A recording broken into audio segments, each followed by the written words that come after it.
Jeff Teague is under fire this week for comments made on his podcast about Angel Reese and Asia Wilson. When did a lighthearted basketball argument escalate into a major dispute?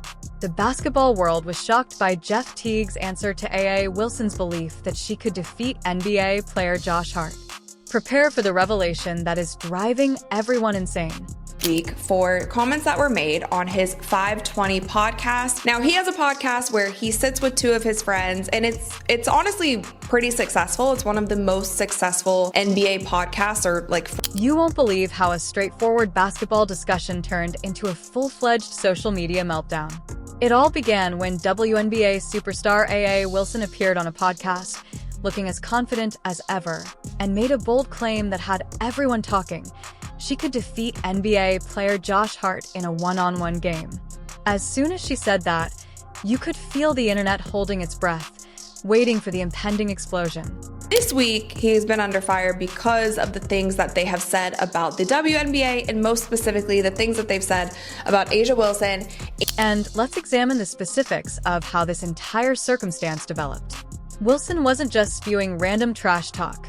Instead, she sat calmly and collectively explaining how the game would go 8-11. She said this with the confidence that comes from being at the top of your game, and honestly, who can blame her? She's dominated the WNBA, won MVP, and brought championships home in her world. She's unstoppable. Josh Hart that she could beat him in a game of one-on-one. So for context, I want to... His response was very intriguing. He might have gone hard and made it ugly, but instead he played it calm, grinning and laughing, saying he would win 11-7. You guys, Josh Hart plays for the Knicks. He's a starter. He's had a long career in the NBA. He's one of the best 300 players in the world. It was like seeing two professionals engage in lighthearted back and forth. Nothing serious, just basketball guys doing what they do and exchanging a few jabs. Wait, 8-11. Me? It's not though. I get ball first. You get ball first. She does get ball first. Not gonna get back. But that's gonna be your time. Like that's gonna be your period, which is fine. I'm not saying you gonna go scoreless, but 8-11, I feel like it's pretty solid. So what do you think it'll be, Josh? Don't piss me off.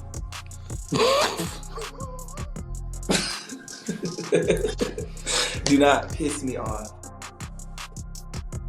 I was just about to violate this. I'm about to say, right? Man, probably like 11-2. You're sick. However, everything changed when Jeff Teague entered the chat. It seemed as though he saw this amicable exchange and thought, no, we need to set the record straight right now. Teague didn't just disagree with Wilson's prediction. He completely dismantled the idea that she could compete at all. He said that WI couldn't compete in any level of men's basketball, saying that she couldn't hold a candle to any in the NBA, G League, college, and top elite level of high school. Because she is a competitor, and I could just see a lot of people in her position being like, just having full confidence in themselves, like that's the competitive nature in her. I do think that she's a bit delusional here. Additionally, the response was strong and quick. Teague was called anything from honest to harsh to downright nasty on social media. Some people defended Wilson, claiming he was degrading women's basketball, while others applauded him for telling the truth. Even those who don't typically discuss basketball were participating in the heated argument. Teague dropped another bombshell that really got people talking. He started breaking down why NBA bench players are on a different level. Here's where it gets really interesting. He pointed out that most NBA bench warmers were absolute monsters in high school, averaging 40 points per game. These guys weren't just good, they were destroying everyone in their path before they even got to college. And in college, they were still putting up crazy numbers against much tougher competition we're talking about. Players who were so dominant that even scaling back their game still left them averaging 20 points against future pros. It's like they were playing a different sport altogether. But the physical differences Teague talked about really put things in perspective. He broke it down in a way that was impossible to ignore. How you going to him? How you going to defend his shot? She may be taller than his ass, but she can't jump higher. She definitely ain't. Faster, she definitely ain't stronger than him. At that point, the topic changed from a straightforward dispute about who would win to a more extensive discussion on the physical realities of basketball. People began pulling up statistics, sharing films, and examining the stark differences in athletic ability between NBA and WNBA players. The data were astounding. Teague wasn't finished, but he made a suggestion that really got people talking: a tournament between WNBA and G League players. He claimed that if the WNBA starters came to play in the G League, they would make so much money that they would make more money than the NBA. This idea sent shockwaves through the basketball community. Some people loved it, believing it would end the argument once and for all, while others were appalled, claiming it would be disrespectful to the women's game. He was suggesting, let's put this to the test, not that it was disrespectful. The argument became so heated that sports scientists and athletic trainers began to weigh in. They clarified the biological distinctions that make these comparisons so biased. It's not just about height or strength. It's also about fast-twitch muscle fibers, bone density, lung capacity, and a host of other physical characteristics that contribute to such a huge disparity in athletic performance. What's truly intriguing is how this entire situation revealed a more serious problem with the way we discuss sports. Some basketball analysts began pointing out that these direct comparisons between men's and women's basketball are actually detrimental to the women's game. They contend that by continuously comparing the two, we're missing what makes each version of the game unique. When you watch the WNBA, for example, you're seeing a different style of basketball that is more focused on fundamentals, teamwork, and strategic execution. While both are stunning to see, the men's game is more about sheer athleticism and individual brilliance. Some of the sport's veterans shared anecdotes that truly put things into perspective. One coach discussed working with both NBA and WNBA players, saying that while the WNBA players frequently had better fundamentals, shooting form, and basketball IQ, the difference was night and day when it came to pure athleticism, jumping, sprinting, and power moves.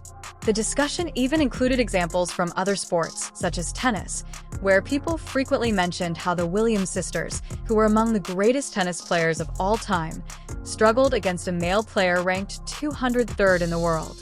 It wasn't about skill or dedication, it was about the physical realities of sport. This whole controversy began to have an impact on how people discuss women's sports in general. Some contended that rather than asking if A.A. Wilson could defeat Josh Hart, we should celebrate her dominance in her own league and concentrate on her accomplishments, leadership, and influence on the game. The media's coverage of this story was also fascinating, with various outlets taking different stances. Some used it as a springboard to talk about gender equality in sports, while others concentrated on the dispute and scientific aspects. What began as a straightforward podcast discussion has evolved into a national discourse about gender in sports and how we value various types of athletic performance. The true effects of Teague's remark began to manifest in surprising ways. Sports talk shows couldn't get enough of this tale, but instead of just discussing the winner, they began delving deeper into issues related to our perceptions of professional basketball. When former players began to weigh in, the conversation became even more interesting. One retired WNBA star made a really good point when she said that constantly comparing women's basketball to men's basketball is like comparing apples and oranges. They're both fruit, but that's okay. She also talked about how these comparisons actually take away from what makes women's basketball special. Some hosts pointed out that the WNBA's TV ratings actually increase when we stop comparing it to the NBA and start appreciating it for what it is. When Teague proposed a tournament between WNBA and G League players, some people actually started looking at the numbers. They looked at the business side of it. This is where things get crazy. While Teague was correct that it would garner a lot of attention, marketing experts said that turning it into a circus would overshadow the actual accomplishments happening in both leagues. Then, someone found an old video of a professional male player practicing with the WNBA team. The footage was eye-opening, with the WNBA players displayed incredible skill, flawless form, and outstanding basketball IQ. Sports scientists explained that the average male athlete has about 50% more upper body strength and about 30% more lower body strength than female athletes at the same level of training. These numbers matter a lot when you're talking about professional basketball, where split-second differences in speed and power can decide games. However, the conversation took an unexpected turn when people realized that maybe we've been looking at this all wrong. Instead of debating whether Wilson could beat Hart, we should be talking about how her footwork is revolutionizing the women's game. The entire debate sparked some fascinating conversations about youth basketball as well.